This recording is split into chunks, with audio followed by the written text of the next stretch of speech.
Aloha, and welcome to VOSR International, the Voice of Shortwave Radio. I'm your host, Wavecrest Guy. This broadcast is being transmitted by WRMI, Radio Miami International, in Okeechobee, Florida, on both 9455 and 15770 kilohertz. So we're going to start out this broadcast with some updates and announcements. First off, I just want to remind everyone about our website, and that is at VOSRinternational.com. I mention that often because you can go there and leave us an email that way. There is a mail icon there that you can go ahead and click. But there are also quite a few things that you might want to check out while you're over there. And first off, we have the listener map. I always have that pinned to the top of the page, so it's one of the first things that you see. And what I do is I have a map of the world on there. In the different segments, I take pictures of it. And then whenever I get a reception report or an email that mentions a listener's location, I will go ahead and put their first name on there, and I put a pin on their location so you can see where the listeners are. And it's starting to get some pretty good coverage on the listener map. So definitely go ahead, check that out. Send in an email with a reception report or your location or any comments about the show. And send that into VOSRINT@yahoo.com. That's VOSRINT@yahoo.com. Or while you're there on the website, you can go ahead and click that letter icon and send us the message that way. Also on the website, I have a page for our VOSR merch. And we've got a few things on there. We've got some hats and some shirts and mugs and things like that, and any sales just goes to help to support the show and help purchase airtime. Also, I just started a listener radio page. I've had a couple listeners send in pictures of their radios and some really beautiful old radios, but I figured that everybody would enjoy that, so I set up a page, and I'm going to handle that just like the listener map, where you'll have pictures to flip through. And I'll have the person's name and location on the picture as you're flipping through them and checking out their radios and their rigs, their setup, their equipment, whatever you want to send in for your the radio equipment that you use. We'll be able to put on there. So it's a new page. Just click on the home page there to bring up the contents, and it'll be under Listeners Radio. And you can go ahead and click on that and check those out. So feel free to send those in. Send in your pictures. You could be at the radio. It could just be your equipment, whatever you want to do. But we'll get those posted up on the page also. Also, I have a past broadcast page. I usually have, I don't update that until after the last rebroadcast of the show. So because we're every other week, the program usually posts the original time on shortwave here, and then the next week we have a rebroadcast, and then after that is when I usually add it onto the website. So if you can go over to VOSRinternational.com, there'll be a page on there for past broadcasts, and they'll be by date, and you can keep updated. You can go back to the original broadcast in February if you like, but you can catch up on all the shows. You can also go over to my YouTube channel at Wavecrest Guy. I've got a playlist there that has them all on there also. But the easiest way is to just go over to VOSRinternational.com and check it out. Now I want to reiterate and call out again for guests on the show. So there's a lot of people out there with knowledge for shortwave radio, been listening for a long time, and a lot of the different facets of shortwave. And there's a lot of interesting things, a lot of topics that people get more passionate about in the hobby. And I know there's a lot of information out there that people can pass along. So send me an email, and you can do a guest segment. It's not hard at all. I think little people get shied away a little bit, thinking that might be difficult or hard to do, or what would they talk about.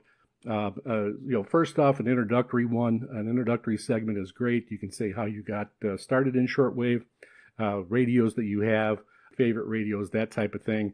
Something between 5 and 10 to 15 minutes. And then after that, if you enjoy it, you can go ahead and do another one and do it on a topic that you enjoy. So when you start talking about something, I think you'll be amazed at how fast the time goes. And you think it'll only take you 10 minutes, and it'll actually take you about 20. So we can make all different sizes of segments fit. So think about it. Send in an email at VOSRINT@yahoo.com and put in guest segment and ask me any questions that you need to know to go ahead, and we'll make that happen and get you on the air. And my last announcement is about next week. Next week, we are going to have a special edition of VOSRInternational.com. It's not going to be a rebroadcast of this program. We are going to have a new broadcast, and for that broadcast, Ancient Grass will be back, and he'll be doing the whole hour. He'll be doing the whole show. And then I also wanted to mention that Ancient Grass has changed his online name to Mohawk Valley SWL. That's Mohawk Valley SWL. He's also changed his YouTube channel to that. So if you want to check him out on YouTube, go to Mohawk Valley SWL. So in the future, Ancient Grass will be referred to as Mohawk Valley SWL. So be sure you tune in next week on the 23rd and catch the special edition of VOSR International. And then there'll be one rebroadcast of that, and that will be on the 30th. And now, on with the show. And now on to an equipment segment. I'm going to call this one an equipment segment, but it is more about the emergency preparedness with the recent events that we had here in Hawaii. Many of you had heard on July 29th, there was a earthquake, a huge earthquake, 8.8 on the Richter scale in Russia, that triggered a tsunami and a very wide tsunami alert. And the Hawaiian Islands, the whole island chain was affected by this. So right away when I heard it right around 2:30 in the afternoon here, Hawaii time.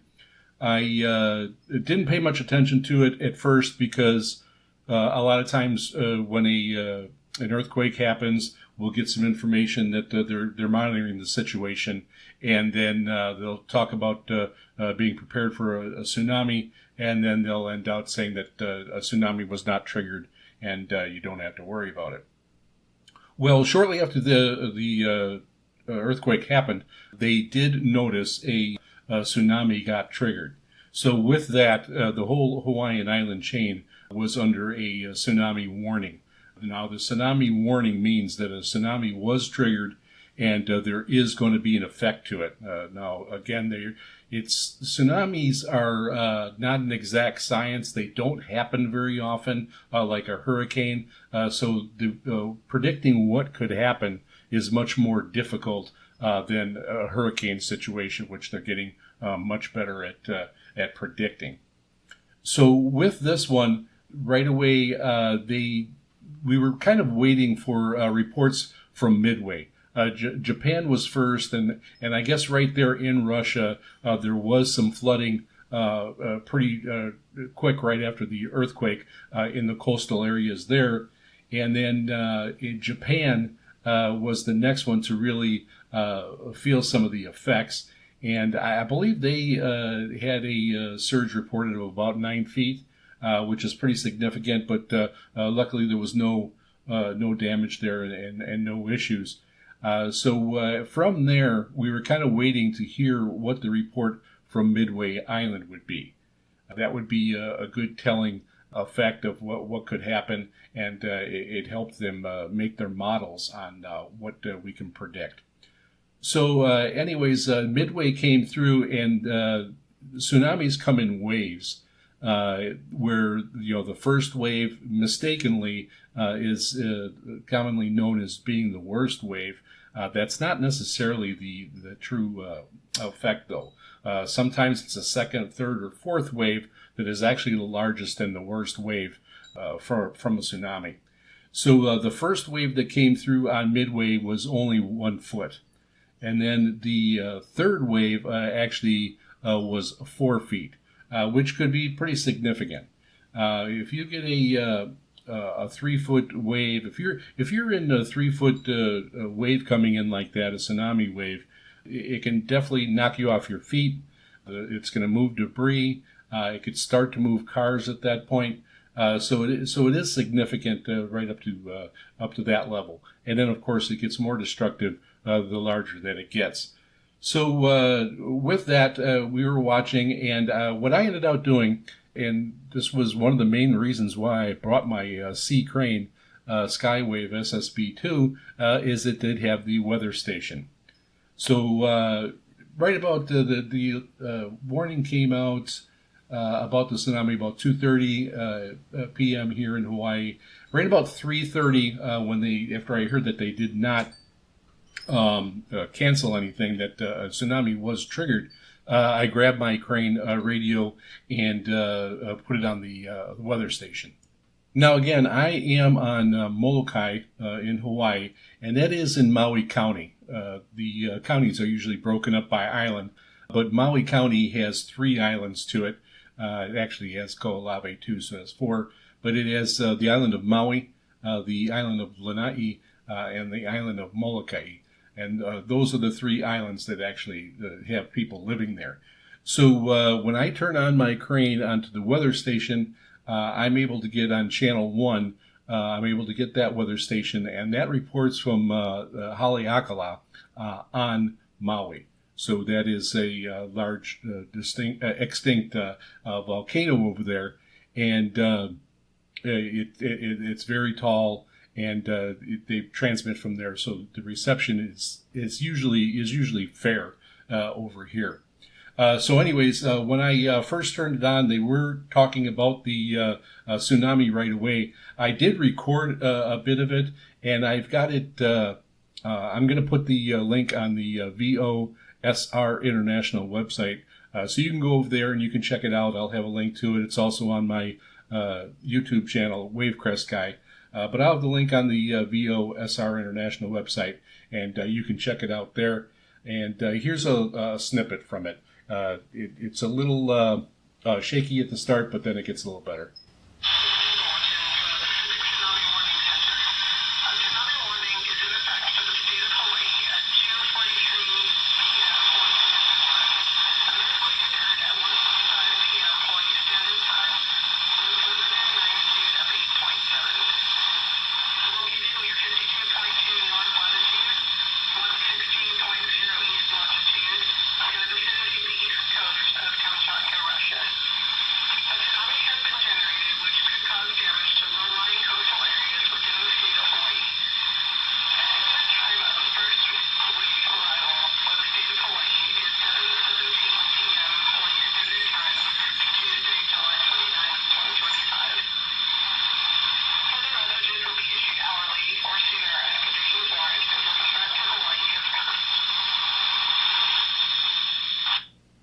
So that was the announcement that went out, and then it went on repeat after that. And like I said, it did say that the tsunami was triggered. So once they know that, you pretty much know that there, something is going to happen, whether it's going to be minimal or whether it could be something that's very impactful. So that was a really important piece of information. The second biggest portion of information was that the arrival time. They expected it to hit Kauai, which is the most north of the inhabited Hawaiian Islands, at 7:11 p.m. So again, the warning went out at, I believe she said 2:43 or somewhere around there. So there was plenty of time to react. So in this time, I was monitoring, and this is where the preparedness of having the radio was really nice. Tsunami is a little bit different, of course, like I mentioned, compared to a hurricane, because you have those hurricane winds, which can knock out power and cause problems that way. So then you wouldn't be possibly get on the internet or get on your TV. I was able to watch the local news throughout this whole thing, and then they were actually showing pictures of the different islands and how it was being affected in real time. So a hurricane, the radio is even more important. But I did find that it had really good, up-to-date information. And even when they were on repeat and not giving anything different, I knew pretty much that things hadn't changed, or else they would update it. And I was especially coordinating that with what I was seeing on TV. I was getting the information a little quicker on the radio. So having the radio during this was, again, the main reason why I bought it was in case of an emergency like this. And it really did, prove me right that it was an important part of my emergency preparedness to have this radio. So, and this is just one instance of a time where it is important to have one. So I want to give a big mahalo and special thanks out to Frankie OS23. He actually gave me the comment on my YouTube channel to do a segment on this, and he thought it was important, and I agree. The radio is still an important part of a kit for emergency preparedness, and it should be in on everyone's list to have something and have spare batteries and have it ready to go, and make sure you check and update your list as emergency goes on. Here in Hawaii, it is hurricane season from June 1st to December 1st, so it's always good to take a look at it then beforehand, take a look at it at the end of the season, and make sure everything is what you need and is still in working condition. So thanks for the suggestion for this segment, and let me know what you think. Do people live in certain areas? Do you have your emergency preparedness bag ready? Do you have a radio included in it? And which radio do you have? Send us an email at VOSRINT@yahoo.com. That's VOSRINT@yahoo.com. Or head over to our website and at VOSRInternational.com and click the mail link button, and you'll be able to contact us that way. And now we're going to do an update on a radio segment that I did a few months back, and it is on the DX394 shortwave radio from Radio Shack. And again, this is a really popular radio. I got a lot of correspondence about it. A lot of people have these radios sitting around. A lot of them are not even being used. And I did get a few emails that people sent in and said, boy, that segment reminded me of my radio. I went over to my closet, I dragged it out, and I hooked it up. So hopefully they'll be able to get some more of those radios out and being used. And during that segment, I mentioned doing some modifications to it. And there are some that you can do yourself, but if you're not up to that, or if you're not comfortable doing updates, I was checking on Radio Reference website, and there was a thread in there, and somebody mentioned having their radio modified by Lowbander. And if you go to lowbander.com webpage, it kind of explains the modifications that he does. And I'm going to go over that here. This really seems really nice. He's got a lot of experience in what he's doing. He's done a lot of these. And a lot of these modifications would really make this radio much more enjoyable to use. I'm definitely going to get done myself, and we'll report back when it's done. But from the webpage, it says, "Welcome. My handle is Mike, and he's a amateur ham radio operator since 1961." And he really likes he's a low band enthusiast, and with operations on 80 to 160 meters most of the time, and that's why he took on the eBay handle of Lowbander. So he specializes in modifying the DX394s. He also builds and sells SWL and ham antennas, and he says that they really work. And he's been around doing this for a long time. I specialize in modifying the DX394s and no longer do general repair on realistic radios. So he does concentrate on just doing these modifications. So in checking these, so he has down here, in buying an unmodified DX394, it's like buying a Corvette with a 4-cylinder engine. The performance of the modified 394 is far superior to an unmodified stock DX394. Literally hundreds of DX394s have been modified by Lowbander. No one in the world has done more mods on the DX394 than Lowbander has done. So I'm going to go over the mods that he does, and he has all these mods completed and done in one package, and I'll talk about that at the end.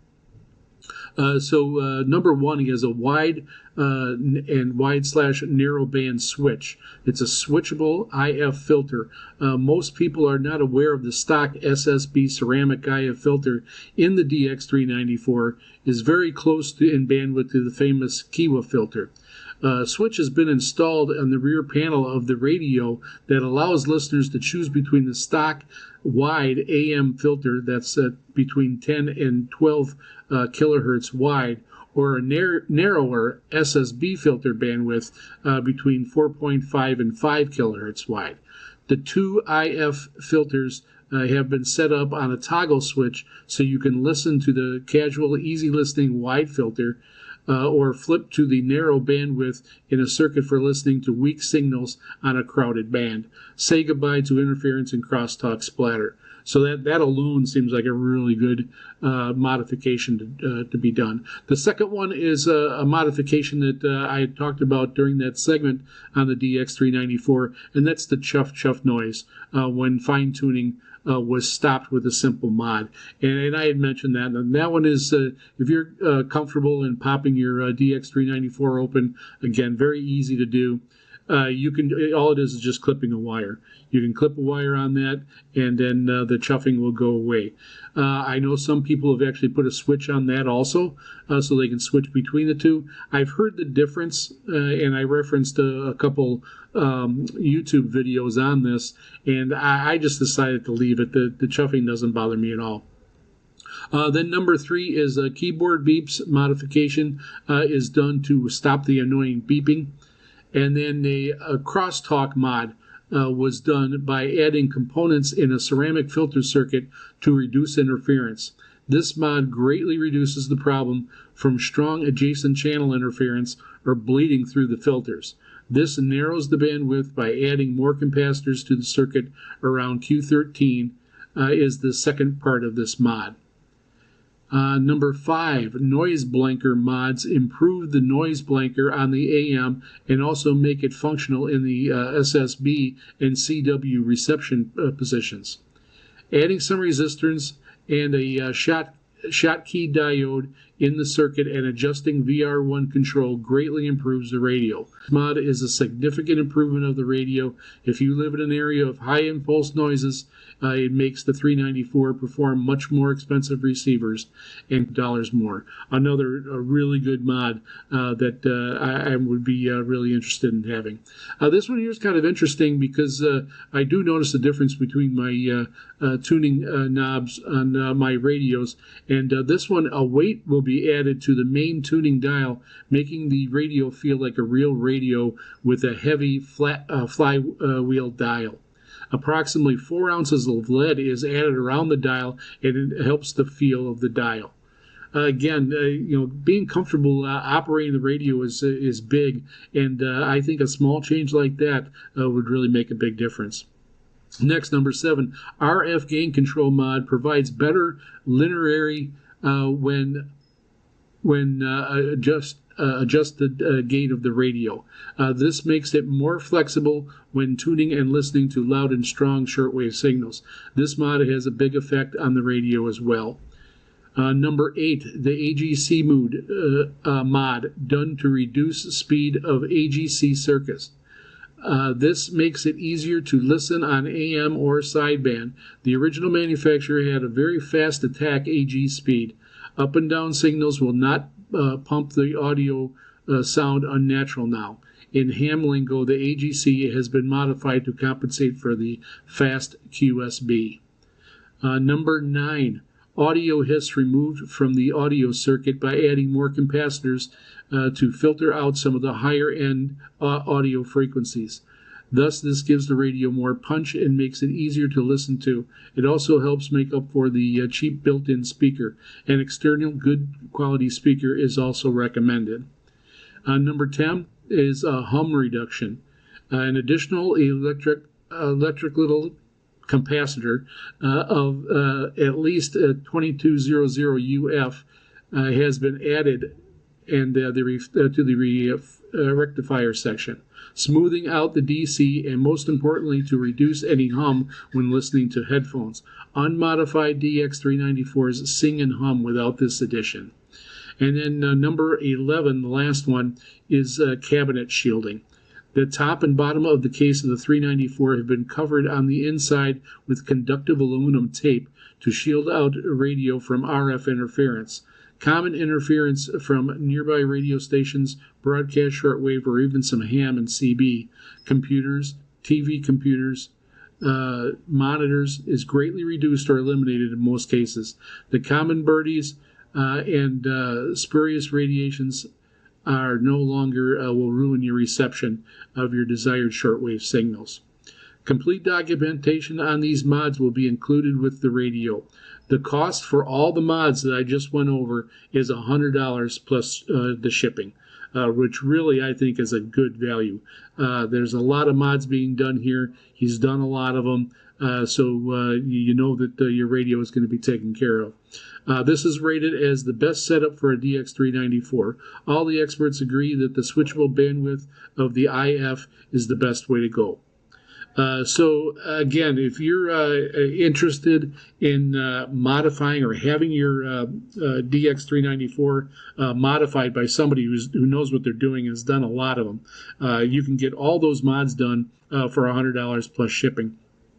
Now, for me in Hawaii, I will be having to add on quite a bit of shipping to send it in, but still, I think it's going to be worth it. It's going to make the radio much better, much easier, and much more enjoyable to use. And again, if you like tinkering with radios, some of these mods can definitely be done on your own. You can check on YouTube, and I'll post these over in our webpage at VOSRinternational.com.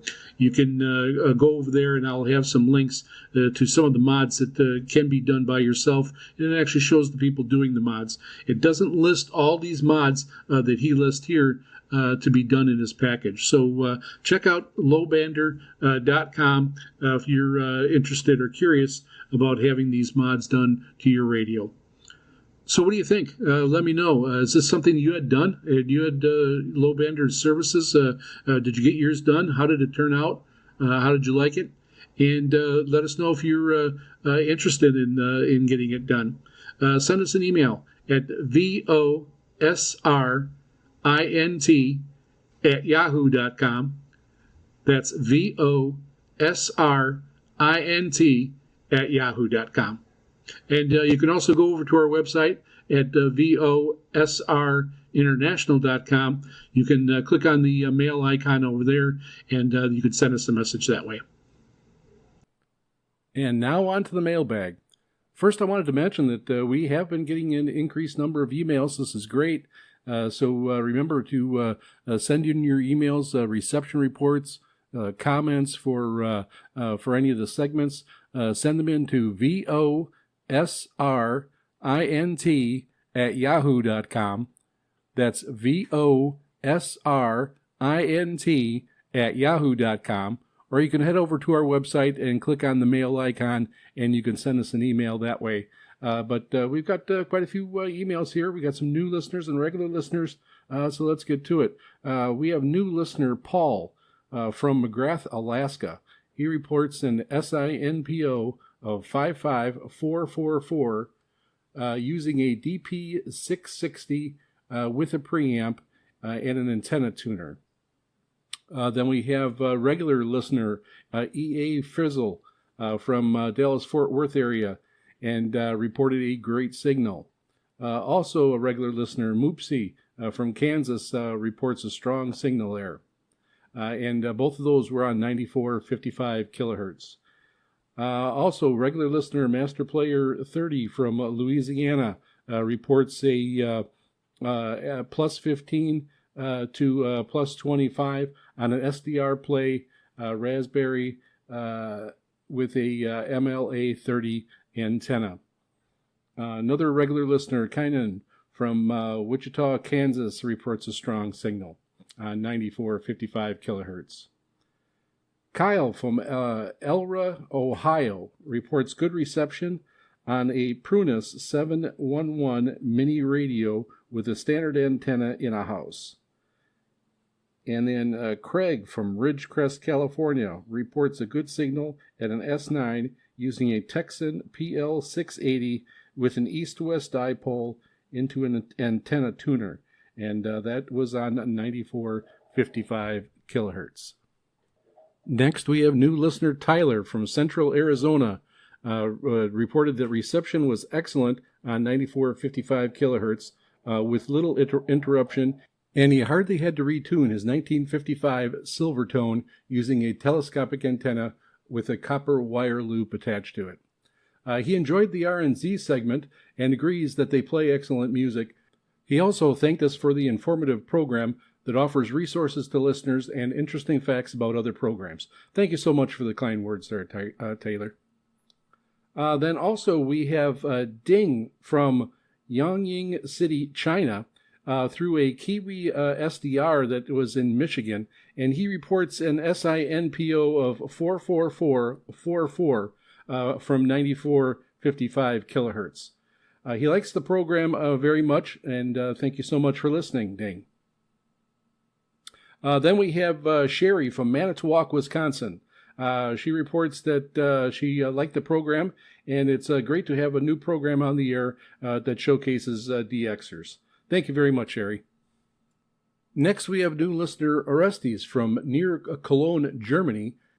He reports finding our broadcast on 15770 kilohertz on an XH data with a 2 to 5 meter interior wire antenna. So he's sending greetings from Europe. Thanks for listening, Orestes. Next, we have regular listener Adrian from Malta. He reports an SINPO of between 55455 and 55353 on 15770 kilohertz on his Dengen DE1103 with a 27 meter long wire. Conditions were jumpy, but he managed to listen for the entire show. Next, we have Kenji from Yokohama City, Japan, listening with a Kiwi SDR from Durango, Mexico. He started listening DXing in 1976, so that's 49 years in the hobby, and he enjoyed the program very much. It's great to see people hopping on the internet SDRs, Kiwi SDRs, to be able to get some programming that they wouldn't be able to get in their local area. And that's great that they're able to pick up the show that way. Next, we have first-time listener Sheldon from St. Lambert, Quebec, Canada. He thanks us for the program and says he'll try to catch it regularly now. He is also the president of the Canadian International DX Club. And membership is open worldwide, and you can check them out at www.cidxclub, that's cidxclub.ca. So I went over and I checked out that website, and I did sign up and join the club. I'll have the information over on our VOSRinternational.com website. I will have an update page there, and I'll have the link so you can go ahead and check out that club. They have an awesome newsletter that comes out, a lot of information. There's actually a radio program that's put out weekly. It's also put out on YouTube. So check that out. It's really a lot of information there, and a lot of people with a lot of experience. Next, we have regular listener Ray from Clayton, North Carolina, and he was the winner of our radio giveaway for the Redicus V115. He caught us again on 94.55 kilohertz using a Grundig Satellite 800 with an MLA 30 antenna. He loved the show, and he also has a C Crane SSB2 and both of those are radios that I have. He also mentioned that he was glad to see that Hawaii was spared the trouble from the tsunami. So yes, we are definitely happy that that happened, and it turned out to be nothing. But we were all prepared, and we were ready, so it worked out it couldn't have worked out better. Next, we have Richard from Indianapolis, Indiana, listening on an Eaton Elite Executive with the telescopic antenna, and he reports an SINPO of 45444 on 9455 kilohertz. Boy, I've been seeing a lot of people with those Eaton Elite Executives, the EEE radio. They really came down in price. I believe they got discontinued, but there was a lot of them around, and you could still pick them up at a decent price.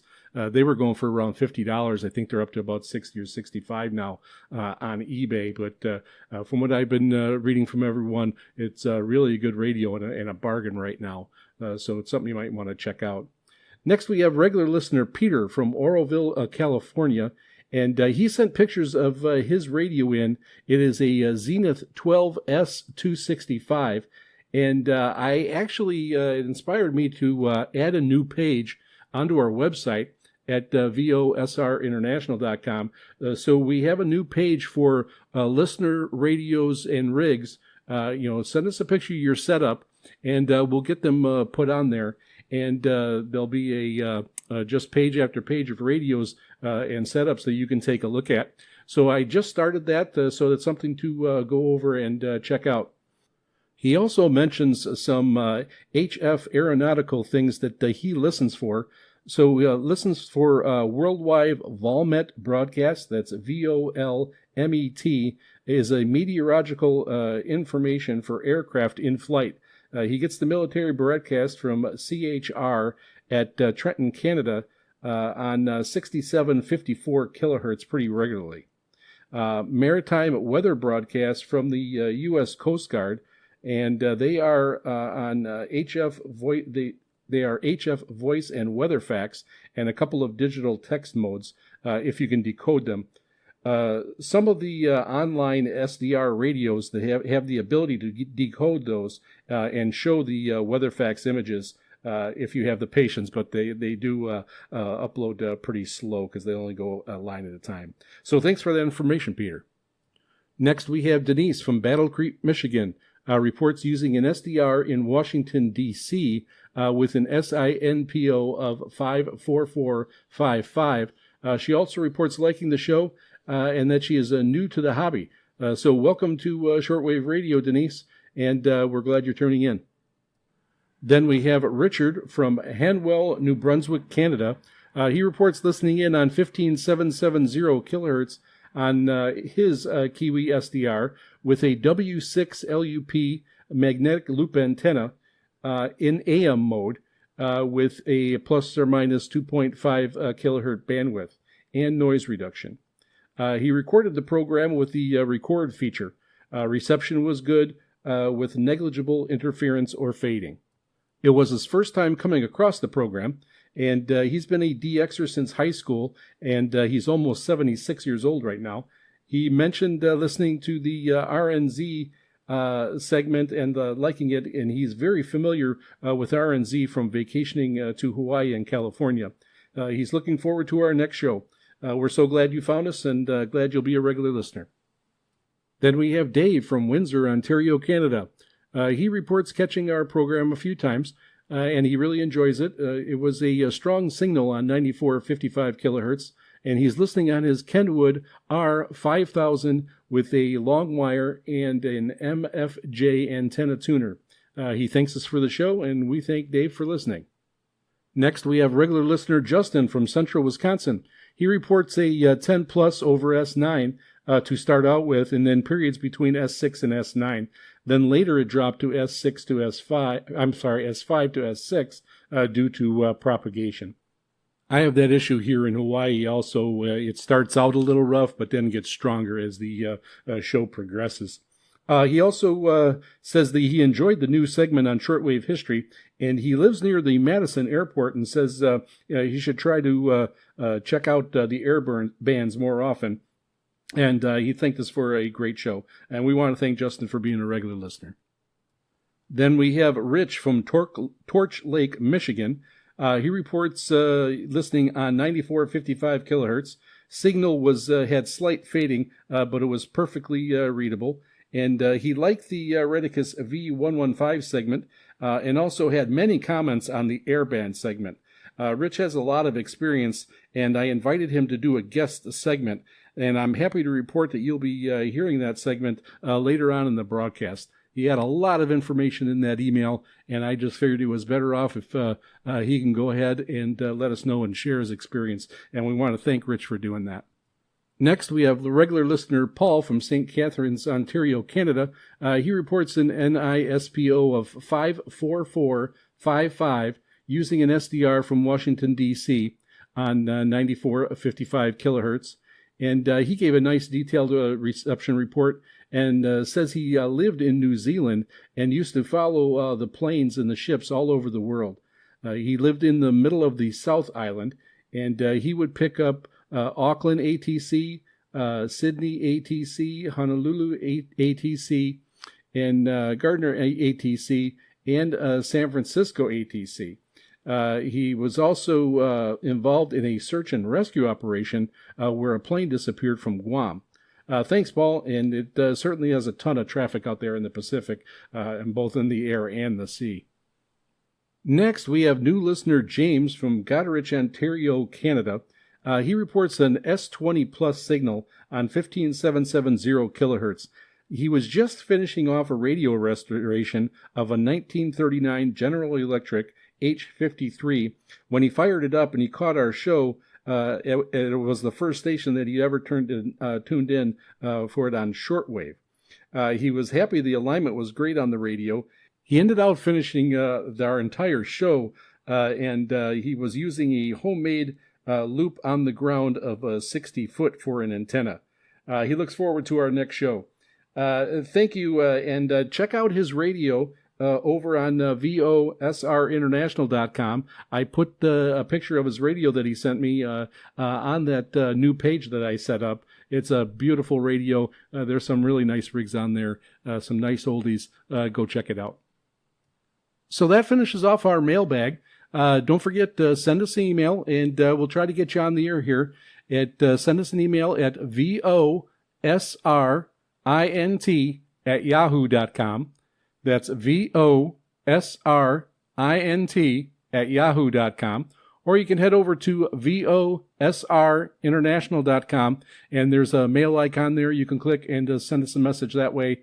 All communications are welcome. Tell us what you think about the show or a segment. Send us in pictures of your radios. It's all welcome, and we enjoy hearing from everyone.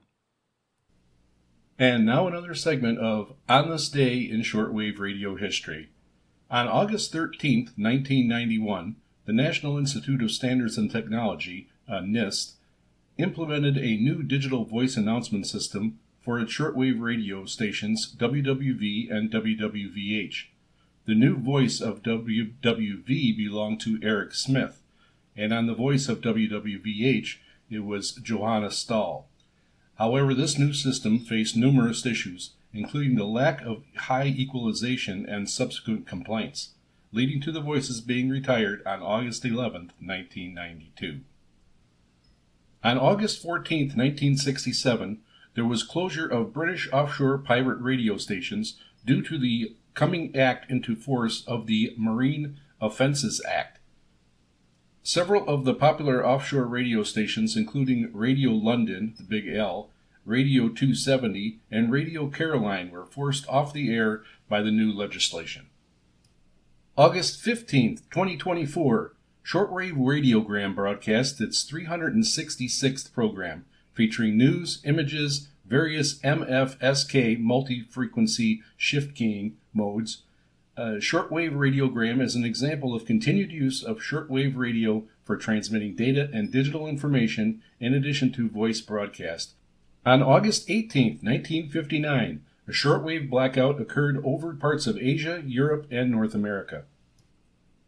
August 23, 2024, Japanese government shortwave radio programs began broadcasting to the DPRK from Uzbekistan.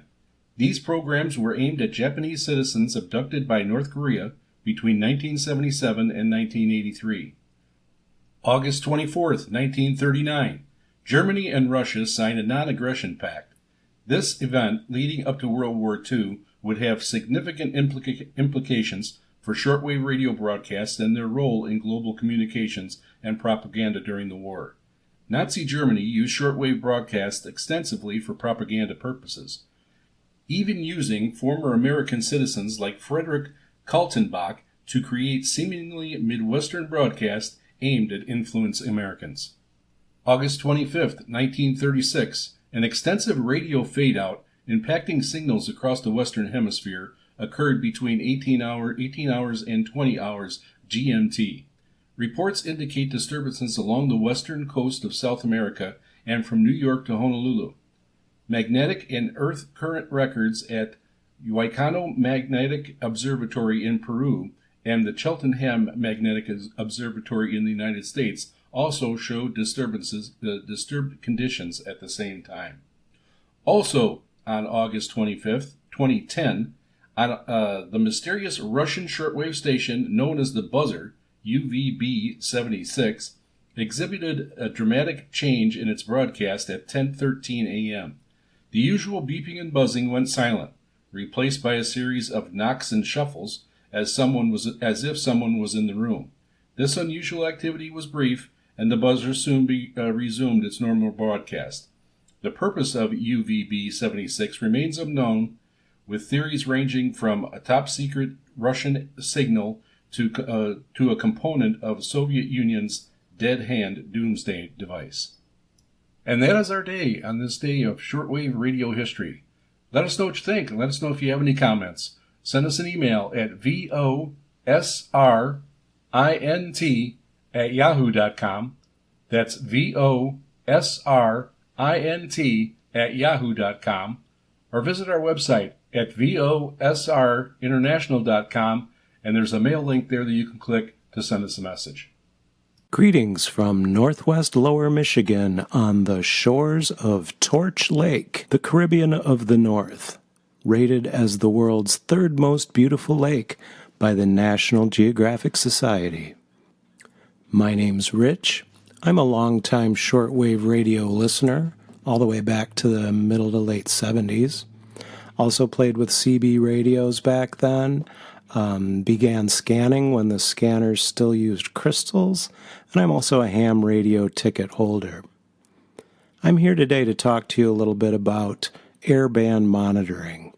While a shortwave radio may have the capability to receive airband and can be a great introduction to see if it interests a new listener, a hardware radio scanner with an external antenna will be much more useful in the long run. All modern radio scanners have built-in airband frequency search parameters that will allow the user to discover and then store what is in use around them. Scanners also tend to be more sensitive to airband frequencies and also have a much faster scan speed, allowing you to catch more of the action. This is important when searching such a large swath of bandwidth.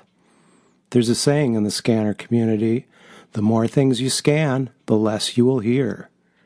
This is why news outlets will have multiple scanners running at all times, not actually scanning, but each one parked on a specific channel, so as not to miss, for instance, a large structure fire because it stopped on the local police calling in plate numbers. With my Radio Shack Pro 197 scanner, hooked up to a discone antenna mounted on a 20-foot flagpole, I can hear air traffic to several hundred miles from my location.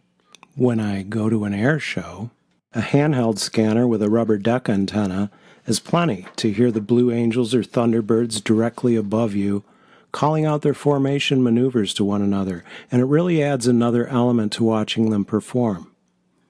I also listen to the Civil Air Patrol, as well as the Department of Natural Resources wildfire spotters and water bomber aircraft during fire season here in the spring. Having a scanner with an outdoor antenna also allows me to hear the ground crews that are fighting the fires communicating with the aircraft. There's also another branch of the airband hobby that can be very rewarding, and that's monitoring military air. Their frequencies are not published, so the only way to find them is through searching the military airband, which is very large.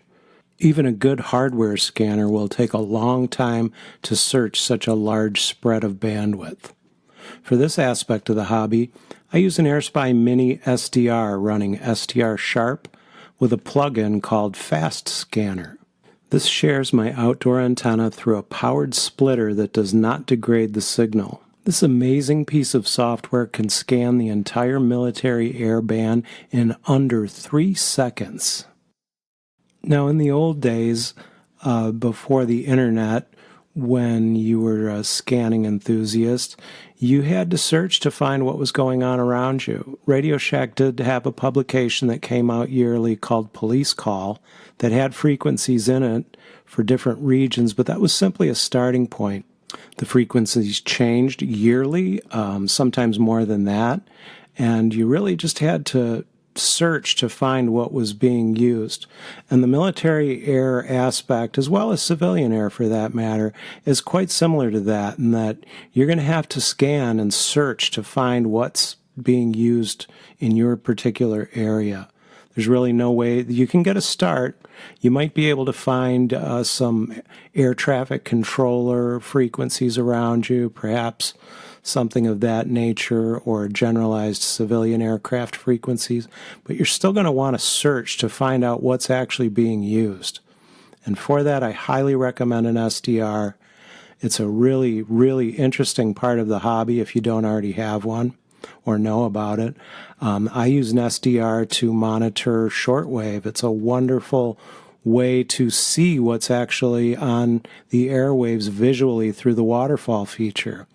It's much more useful than just the endless scrolling up and down with a dial. While that was a lot of fun when I was younger, this is a much more productive way to find what's actually in the air around you using an SDR with a waterfall. Another really fun tool for any aircraft enthusiast is something called ADSB. Most planes broadcast a 1090 megahertz signal, or squawk, that is used to track them in a way that is similar to radar. The aircraft appear on a map showing the type of aircraft, altitude, speed, heading, and often where they came from as well as where they're going, and a picture of the type of plane. There are numerous ADSB apps that are available for your smartphone. You can also use them on a computer, and it's really, really fun and a great way to open your eyes to what's going on above you. How many times have you heard a plane going overhead and wondered, what kind of plane is that? Or I wonder what they're doing.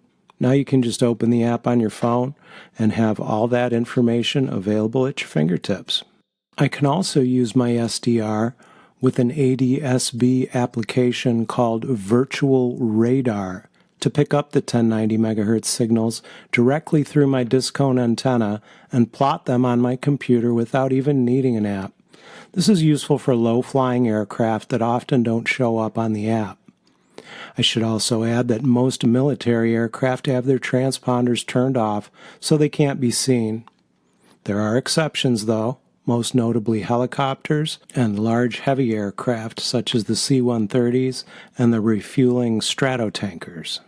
Aircraft monitoring can be a rabbit hole of things to find and hear, and is a substantial subset of the listening hobby. I hope I've given you some ideas and insight about how I approach this vast subject, and maybe have inspired you to look into it a little further yourself. You can have hours of fun, and you'll feel just like you're in the control tower from the comfort of your own home. And with that, I'll bid you 7-3 from the 45th parallel here at Torch Lake, Michigan. So we're going to close out this broadcast with a short segment on the Canadian International DX Club. I've gotten in an email, actually a reception report from the president of the club, and his name is Sheldon. And he sent me the information about the Canadian International DX Club, and so I checked it out. And I tell you, I was impressed right away checking out the website, how long they've been around, and what they've been doing for all these years. And so I ended up joining. And they have a monthly membership newsletter that they have also. And you can go check out their website at cidxclub.ca.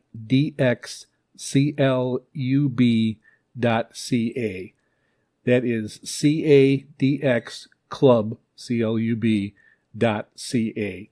And you can check it out there. You can there's a spot that you can join the membership, and it'll tell you everything that they're all about.